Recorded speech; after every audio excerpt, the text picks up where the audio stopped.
नमस्कार दोस्तों, स्वागत है आपका कैरियर प्लस कोचिंग के ऑनलाइन प्लेटफॉर्म पे। आज हम लोग राज्यसभा का पार्ट नंबर 2 देखेंगे। जो भारतीय संविधान की एमसीक्यू चैप्टर वाइज सीरीज चल रही है, उसका अगला पार्ट राज्यसभा का पार्ट 2 देखेंगे। चलिए शुरुआत करते हैं। वीडियो शुरू करने के पहले चैनल को सब्सक्राइब और वीडियो को लाइक अवश्य किया करें।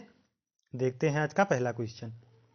कह रहा, स्वतंत्र भारत में राज्यसभा के प्रथम सभापति कौन थे? तो राज्यसभा का सभापति कौन होता है? जो उपराष्ट्रपति होता है। तो भारत के प्रथम उपराष्ट्रपति कौन थे? डॉक्टर सर्वपल्ली राधाकृष्णन। तो यही तो राज्यसभा के प्रथम सभापति होंगे। ठीक है, ये लगातार 2 बार उपराष्ट्रपति पद पर बने रहे थे, ये ध्यान रखिएगा। चलिए बढ़ते हैं अगले क्वेश्चन की तरफ। राज्यसभा के संदर्भ में निम्नांकित में से कौन सा कथन सही है? इसके 1/3 सदस्य प्रति 2 वर्ष में अवकाश प्राप्त करते हैं। इसके आधे सदस्य प्रति 2 वर्ष में अवकाश प्राप्त करते हैं। इसके आधे सदस्य प्रति 3 वर्ष में अवकाश प्राप्त करते हैं। इसके 1/3 सदस्य प्रति 3 वर्ष में अवकाश प्राप्त करते हैं। तो विकल्प कौन सा सही हो जाएगा? इसके 1/3 सदस्य प्रत्येक 2 वर्ष में अवकाश प्राप्त करते हैं। विकल्प ये सही हो जाएगा। ठीक है, 245 राज्यसभा में अधिकतम वर्तमान सदस्य संख्या कितनी है? 245 वर्तमान में, और अधिकतम संख्या 250 है, जिसमें से 12 सदस्य राष्ट्रपति द्वारा मनोनीत किए जाते हैं। और हर 2 वर्ष में 1/3 सदस्य रिटायर होते रहते हैं तथा उनका पुनः निर्वाचन होता रहता है। चलिए बढ़ते हैं अगले क्वेश्चन की तरफ।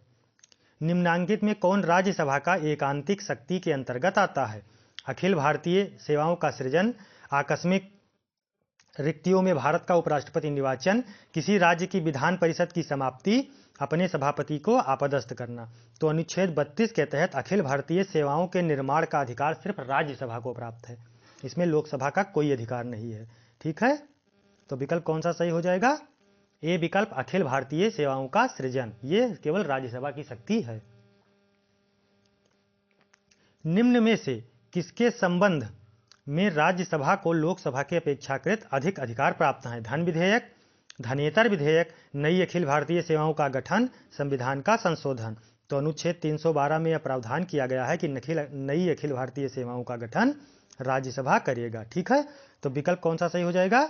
नई अखिल भारतीय सेवाओं का गठन, यानी सी विकल्प।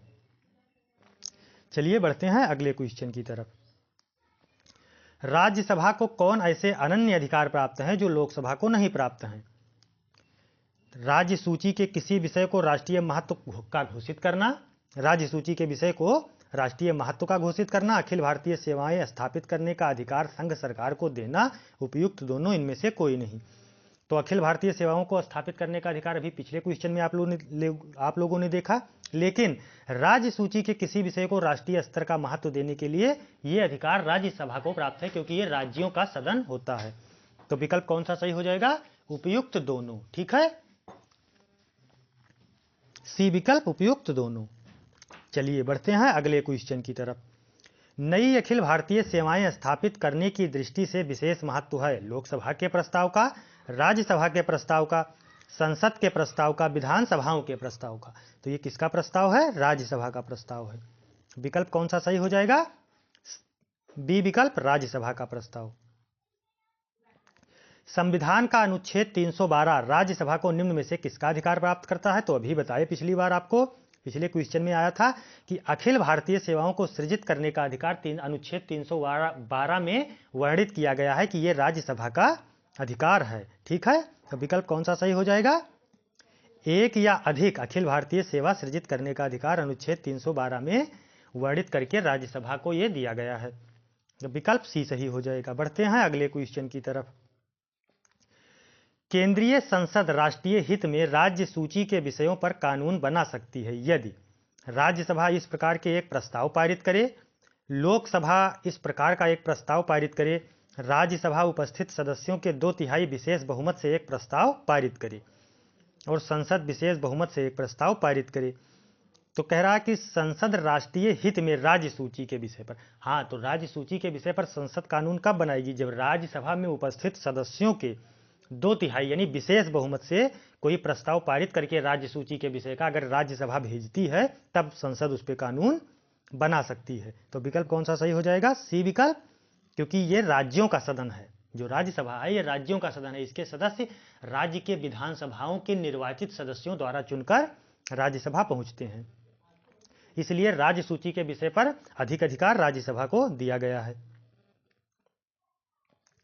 राज्यसभा धन विधेयक पर अपनी सहमति कितने दिन तक रोक सकती है? तो राज्यसभा अनुच्छेद 110 में धन विधेयक वर्णित है, ये तो आप लोगों को पता होगा, अनुच्छेद कराए हैं। तो कितने दिनों तक रोक सकती है? 14 दिन तक, 15 दिन तक, 30 दिन तक, 18 दिन तक। 14 दिन तक राज्यसभा धन विधेयक को रोक सकती है। अगर ये पारित करके नहीं भेजती तो वह स्वतः ही पारित माना जाएगा। ठीक है, इसीलिए कहा गया है कि धन विधेयक की शक्ति ये कौन तय करेगा कि कोई विधेयक वित्त विधेयक या धन विधेयक है? ये लोकसभा का अध्यक्ष तय करता है कि ये विधेयक धन विधेयक है या नहीं है। तो राज्यसभा को धन विधेयक पर कोई पावर नहीं है, ये 14 दिन तक केवल रोक सकती है। अगर नहीं पारित करती है तो यह स्वतः पारित माना जाएगा। चलिए बढ़ते हैं अगले क्वेश्चन की तरफ। लोकसभा द्वारा पारित धन विधेयक राज्यसभा द्वारा भी पारित मान लिया जाएगा यदि उच्च सदन उस पर किस समय सीमा तक कार्य संपादन न करे। तो अभी बताया आपको, अगर 14 दिन तक राज्यसभा उसको पास नहीं करती है तो वह स्वतः ही पास या पारित मान लिया जाएगा। ठीक है, इसलिए धन विधेयक पर सारी शक्ति केवल लोकसभा को दी गई है, राज्यसभा को इस पर कोई शक्ति नहीं प्रदान की गई है। चलिए बढ़ते हैं अगले क्वेश्चन की तरफ। राज्यसभा द्वारा लोकसभा को धन विधेयक कितने समय में लौटा दिया जाना चाहिए? 1 महीना, 3 महीना, 14 दिन, 6 महीना। तो ये वही क्वेश्चन घूम घूम के आ रहा है, 14 दिन। विकल्प सी सही हो जाएगा। बढ़ते हैं अगले क्वेश्चन की तरफ। राज्यसभा को भंग करने में कौन सक्षम है? अध्यक्ष राज्यसभा, राष्ट्रपति, संसद का संयुक्त सत्र, इनमें से कोई नहीं। तो राज्यसभा को किसी भी संवैधानिक पद पर बैठे व्यक्ति को यह अधिकार नहीं है कि वो उसको भंग कर सके, क्योंकि राज्यसभा एक अस्थायी सदन है। इसके सभी सदस्य एक साथ सेवामुक्त नहीं होते हैं। प्रत्येक 2 वर्ष में 1/3 सदस्य सेवानिवृत्त होते हैं तथा पुनः उनका निर्वाचन हो जाता है। इसलिए राज्यसभा कभी भंग नहीं होती, ये एक अस्थायी सदन है। विकल्प कौन सा सही हो जाएगा? उपयुक्त में से कोई नहीं। निम्न में से किस परिस्थिति के अंतर्गत राज्यसभा को भंग किया जा सकता है? जब देश में वित्तीय अकाल घोषित हो, जब संवैधानिक तंत्र के असफल हो जाने पर आपातकाल की घोषणा की गई हो। उपयुक्त दोनों परिस्थितियों में इनमें से कोई नहीं। तो विकल्प इनमें से कोई नहीं, क्योंकि राज्यसभा अस्थायी सदन है, इसे भंग नहीं किया जा सकता। राज्यसभा एक अस्थायी सदन होने के कारण इसके 1/3 सदस्य प्रति 2 वर्ष में सेवानिवृत्त हो जाते हैं। एक अर्ध सदस्य प्रति 3 वर्ष सेवानिवृत्त होते हैं। सदस्यों का 5वां भाग प्रतिवर्ष सेवानिवृत्त होते हैं। सदस्यों का 6ठा भाग प्रतिवर्ष सेवानिवृत्त होते हैं। तो 1/3 सदस्य जो है वो 2 वर्ष में सेवानिवृत्त हो जाते हैं। विकल्प कौन सा सही हो जाएगा? ए विकल्प, 1/3 सदस्य प्रति 2 वर्ष में सेवानिवृत्त होते हैं। राज्यसभा के सदस्यों को नामित करने का अधिकार निम्न में से किसके पास है? तो राज्यसभा के सदस्यों को नामित करने का अधिकार राष्ट्रपति, उपराष्ट्रपति, न्यायपालिका। लोकसभा तो बताए हैं आपको कि संसद में 12 सदस्य, राष्ट्रपति द्वारा राज्यसभा में 12 सदस्य मनोनीत किए जाते हैं। तो ये अधिकार किसके पास है? राष्ट्रपति के पास है। विकल्प कौन सा सही हो जाएगा? ए विकल्प, राष्ट्रपति। राष्ट्रपति द्वारा राज्यसभा के लिए कला, साहित्य, विज्ञान आदि क्षेत्रों से 12 सदस्यों को मनोनीत करने की व्यवस्था संविधान के किस अनुच्छेद में दी गई है? तो यह संविधान के अनुच्छेद 80 में दी गई है। राज्यसभा संविधान के किस में है? अनुच्छेद 80 में। ठीक है, 79 में संसद है, 80 में राज्यसभा है और 81 में लोकसभा है। तो अनुच्छेद 80 में यह वर्णित किया गया है कि राष्ट्रपति 12 सदस्यों को राज्यसभा में मनोनीत करेगा। पहले 2 सदस्य लोकसभा में भी मनोनीत किए जाते थे एंग्लो इंडियन द्वारा, लेकिन अब उसको संवैधानिक संशोधन करके समाप्त कर दिया गया है। अब लोकसभा में कोई सदस्य मनोनयन द्वारा नहीं पहुंचते हैं। तो विकल्प कौन सा सही हो जाएगा इसमें? अनुच्छेद 80। इसमें राष्ट्रपति को यह शक्ति दी गई है कि वो राज्यसभा में 12 सदस्य मनोनीत कर सकता है, साहित्य, कला आदि विज्ञान क्षेत्रों से आए हुए व्यक्तियों को। निम्न में से किसमें राज्यसभा की कोई भूमिगत या कोई भूमिका नहीं होती है? उपराष्ट्रपति के निर्वाचन में, अध्यक्ष के निर्वाचन में, राष्ट्रपति के महाभियोग में, सर्वोच्च न्यायालय के मुख्य न्यायाधीश को हटाने में। तो अध्यक्ष के निर्वाचन में राष्ट्रपति की कोई भूमिका नहीं होती है। ठीक है, विकल्प कौन सा सही हो जाएगा? जो राज्यसभा के अध्यक्ष का निर्वाचन होता है इसमें राज्यसभा की कोई भूमिका नहीं होती, क्योंकि ये देखिए ये उपराष्ट्रपति जी होते हैं तो इनका निर्वाचन ही नहीं होता है। वो पदेन सभापति हो जाते हैं, तो इसमें राज्यसभा की क्या कोई भूमिका हो सकती है? नहीं होगी। बाकी राष्ट्रपति के महाभियोग में होगी, उपराष्ट्रपति के निर्वाचन में होगी, सर्वोच्च न्यायालय के मुख्य न्यायाधीश को हटाने में, महाभियोग प्रस्ताव को पास करने में राज्यसभा से भी पास करवाना पड़ता है। तो विकल्प कौन सा सही हो जाएगा? राज्यसभा के अध्यक्ष के निर्वाचन में। राज्यसभा भंग नहीं हो सकती, सर्वोच्च न्यायालय की सलाह पर भंग हो सकती है। लोकसभा व राज्य विधायिका की सलाह पर राष्ट्रपति द्वारा भंग की जा सकती है। तो राज्यसभा भंग नहीं हो सकती, ये अस्थायी सदन है।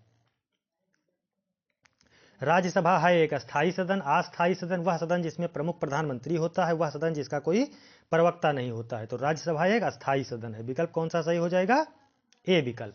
चलिए बढ़ते हैं अगले क्वेश्चन की तरफ। धन विधेयक पारित करने के लिए राज्यसभा को कितना समय दिया जाता है? 14 दिन, 15 दिन, 12 दिन, 3 दिन। तो कितना दिन दिया जाता है? 14 दिन। विकल्प कौन सा सही हो जाएगा? ए विकल्प 14 दिन।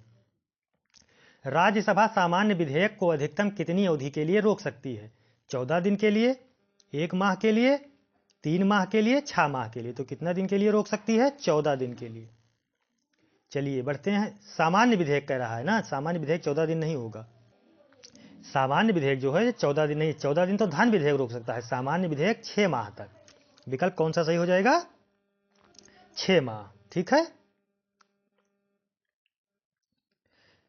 चलिए बढ़ते हैं अगले क्वेश्चन की तरफ। ये ध्यान रखिएगा, सामान्य विधेयक पूछ रहा था, धन विधेयक 14 दिन होता है, सामान्य विधेयक 6 माह। राज्यसभा के लिए नामित प्रथम फिल्म अभिनेत्री कौन थी? तो प्रथम फिल्म अभिनेत्री नरगिस दत्त जी थी। विकल्प कौन सा सही हो जाएगा? ए विकल्प। नरगिस दत्त को सबसे पहले अब राज्यसभा के लिए निर्वाचन किया गया था। भारतीय फिल्मों की फर्स्ट लेडी, मदर इंडिया जैसी फिल्मों में अपने अभिनय का लोहा मनवा चुकी नरगिस दत्त को भारतीय सिनेमा का फर्स्ट लेडी कहा जाता है, तथा ये राज्यसभा में पहुंचने वाली या मनोनयन के द्वारा पहुंची थी, राज्यसभा में मनोनीत होने वाली पहली फिल्म अभिनेत्री थी।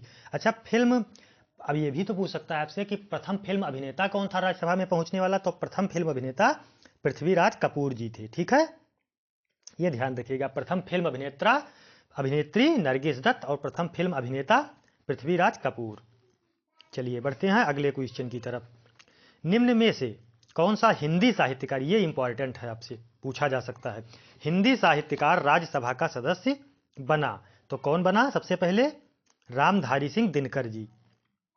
ठीक है, जब पहली 1952 में ये भारत का प्रथम संसद का निर्माण हुआ था, तभी रामधारी सिंह दिनकर जी को मनोनीत किया गया था। ये प्रथम हिंदी साहित्यकार हैं जो राज्यसभा पहुंचे थे। ये इंपॉर्टेंट क्वेश्चन है, इसको आप लोग ध्यान रखिएगा। प्रधानमंत्री पद पर नियुक्त होते समय निम्न में से कौन राज्यसभा का सदस्य था? इंदिरा गांधी, इंद्र कुमार गुजराल, मनमोहन सिंह, उपयुक्त सभी। तो ये तीनों, इंदिरा गांधी जब पहली बार नियुक्त हुई थी तब भी वो राज्यसभा से थी, आई.के. गुजराल जी ये भी राज्यसभा से थे, और मनमोहन सिंह 2 बार बने, दोनों बार ही राज्यसभा के सांसद थे। तो विकल्प कौन सा सही हो जाएगा? उपयुक्त सभी। ठीक है, चलिए बढ़ते हैं अगले क्वेश्चन की तरफ। राज्यसभा की प्रथम महिला महासचिव कौन थी? मंजीत वालिया, के गीता, नजमा हेपतुल्ला, बी.एस. रामा देवी। तो कौन थी? बी.एस. रामा देवी। ये पहली महिला सचिव थी राज्यसभा की। ये ध्यान रखिएगा, ये सब इंपॉर्टेंट क्वेश्चन हो जाते हैं। राज्यसभा का सर्वप्रथम गठन कब हुआ था? तो अभी बताया आपको, राज्यसभा का सर्वप्रथम गठन 1952 में हुआ था, लेकिन चारों विकल्प 1952 दिया है। तो 26 जनवरी 1952, 11 फरवरी 1952, 19 मार्च 1952 या 3 अप्रैल 1952। तो राज्यसभा का पहला गठन 3 अप्रैल 1952 को हुआ था। चलिए बढ़ते हैं अगले क्वेश्चन की तरफ। राज्यसभा की प्रथम बैठक कब हुई थी? राज्यसभा की प्रथम बैठक कब हुई थी? 1952 में हुई थी। अब डेट, राज्यसभा की पहली बैठक 1952 में 3 अप्रैल को गठन हुआ था, 13 मई 1952 को राज्यसभा की पहली बैठक हुई थी। ठीक है, विकल्प कौन सा सही हो जाएगा? डी विकल्प। 13 मई सन 1952 को राज्यसभा की पहली बैठक हुई थी। चलिए बढ़ते हैं अगले क्वेश्चन की तरफ। राज्यसभा कब भंग की जाती है? 5 वर्ष बाद। राष्ट्रपति के शासन में संकटकालीन स्थिति में राज्यसभा कभी भंग नहीं की जाती। तो राज्यसभा कभी भंग नहीं की जाती। विकल्प डी सही हो जाएगा। लोकसभा द्वारा विचारार्थ भेजे गए वित्त विधेयक को राज्यसभा अधिकतम कितने समय तक रोक सकती है? 1 माह, 1 वर्ष, 7 दिन, 14 दिन। तो राज्यसभा की प्रथम बैठक कब हुई थी? 13 मई सन 1952 को। ठीक है, 13 मई 1952 को। चलिए, राज्यसभा कब भंग की जा सकती है? 5 वर्ष बाद। राष्ट्रपति के शासन में संकटकालीन स्थिति में राज्यसभा कभी भंग नहीं की जा सकती। तो राज्यसभा कभी भंग नहीं की जा सकती, ये एक अस्थायी सदन है। लोकसभा द्वारा विचारार्थ भेजे गए वित्त विधेयक को राज्यसभा अधिकतम कितने समय तक रोके रख सकती है? 1 माह, 1 वर्ष, 7 दिन, 14 दिन। तो कई बार ये क्वेश्चन आ चुका, 14 दिन तक रोक सकती है। संसद के किसी भी सदनों के 2 सत्रों के बीच के अंतराल किससे अधिक नहीं होने चाहिए? 3 माह से, 6 माह से, 9 माह से, 12 माह से। तो किससे अधिक नहीं होने चाहिए? ये 6 माह से अधिक संसद के सत्रों के बीच अंतराल नहीं हो सकता। विकल्प कौन सा सही हो जाएगा? बी विकल्प, 6 महीने। राज्यसभा विघटित हो जाती है और राज्यसभा अस्थायी सदन है, ये कभी विघटित नहीं होती है। तो यानी विकल्प डी, कभी नहीं। बढ़ते हैं अगले क्वेश्चन की तरफ। निम्न में से कौन सदन का सदस्य हुए बिना इसके अध्यक्ष के रूप में कार्य कर सकता है? लोकसभा का अध्यक्ष, भारत का उपराष्ट्रपति, विधान परिषद का सभापति, विधानसभा का अध्यक्ष। तो जो उपराष्ट्रपति जी होते हैं ये राज्यसभा के सदस्य नहीं होते हैं, लेकिन ये अध्यक्ष के रूप में राज्यसभा में कार्य करते हैं। तो विकल्प कौन सा सही हो जाएगा? भारत का उपराष्ट्रपति। निम्न में से कौन सा सही सुमेलित नहीं है? राज्य तथा राज्यसभा के सीटों का आवंटन पूछ रहा है। निम्न में से कौन सा सही सुमेलित नहीं है पूछ रहा है। आंध्र प्रदेश 18, उड़ीसा 10, तमिलनाडु 18, महाराष्ट्र 19। तो महाराष्ट्र में 19 सीटें हैं, सही है। तमिलनाडु में 18 सीटें हैं, ये भी सही है। उड़ीसा में 10 सीटें हैं, ये भी सही। लेकिन आंध्र प्रदेश में पहले 18 सीटें थीं, लेकिन जब तेलंगाना का विभाजन कर दिया गया तो अब आंध्र प्रदेश में केवल 4 राज्यसभा की सीटें रह गई हैं। तो यही गलत है। ठीक है, विकल्प कौन सा सही हो जाएगा? ए विकल्प, आंध्र प्रदेश 18 सीट जो दिया हुआ है ये 18 ना होकर 4 सीट है, ये ध्यान रखिएगा। आंध्र प्रदेश में अब 18 नहीं 4 सीटें हैं। ठीक है, पहले 18 हुआ करती थी, लेकिन जब तेलंगाना को विभाजित कर दिया गया तो अब 4 सीटें हैं। चलिए बढ़ते हैं अगले क्वेश्चन की तरफ। निम्नलिखित में से किसे राज्यसभा में पहले पुनः स्थापित नहीं किया जा सकता? संवैधानिक संशोधन, रिपोर्ट, वार्षिक वित्तीय विवरण, किसी राज्य की सीमाएं बदलने के लिए विधेयक। तो ये जो वार्षिक वित्तीय विवरण है, ये यानी बजट जो पेश होता है, ये लोकसभा में पेश होता है। ठीक है, विकल्प कौन सा सही हो जाएगा? सी विकल्प, वार्षिक वित्तीय विवरण। वार्षिक वित्तीय विवरण, ये ध्यान रखिएगा। ठीक है, बढ़ते हैं अगले क्वेश्चन की तरफ। राज्यसभा का विशिष्ट क्षेत्राधिकार होता है नए राज्यों के निर्माण में, युद्ध की घोषणा करने में, वित्तीय आपात में, राज्य सूची के किसी विषय पर संसद को कानून बनाने के लिए प्राधिकृत करने में। तो विकल्प कौन सा सही हो जाएगा? डी विकल्प, राज्य सूची के किसी विषयों पर संसद को कानून बनाने के लिए प्राधिकृत करने में। निम्न उपराष्ट्रपतियों में से कौन भारत की राज्यसभा के उपसभापति थे? प्रणब मुखर्जी, प्रतिभा देवी सिंह पाटिल, शंकर दयाल शर्मा, जाकिर हुसैन। तो ये जो प्रतिभा देवी सिंह पाटिल भारत की राष्ट्रपति बनी थी, इन्होंने 2 साल के लिए राज्यसभा के उपसभापति का भी कार्यभार संभाला है। तो विकल्प कौन सा सही हो जाएगा? प्रतिभा देवी सिंह पाटिल, यानी बी विकल्प। चलिए बढ़ते हैं अगले क्वेश्चन की तरफ। नहीं, आज के लिए इतना ही थे। जितने राज्यसभा से इंपॉर्टेंट क्वेश्चन आज तक किसी भी परीक्षाओं में पूछे गए हैं या पूछे जाने की संभावना है, उन सबको इस 2 पार्ट में समाहित किया गया है। ठीक है, इससे ऊपर आपसे कभी नहीं पूछा जा सकता, या इससे बाहर आप किसी परीक्षा में क्वेश्चन नहीं देखे होंगे। तो इसलिए आप लोग चैनल को सब्सक्राइब और वीडियो को लाइक अवश्य किया करें। और जो ये चैप्टर वाइज MCQ सीरीज चल रही है, इसको कमेंट बॉक्स में जरूर बताएं कि कैसा लग रहा है, और कमेंट जरूर किया करें, और वीडियो को लाइक भी किया करें, जिससे ज़्यादा से ज़्यादा लोगों तक ये कंटेंट पहुंच सके। धन्यवाद, मिलते हैं नेक्स्ट सेशन में।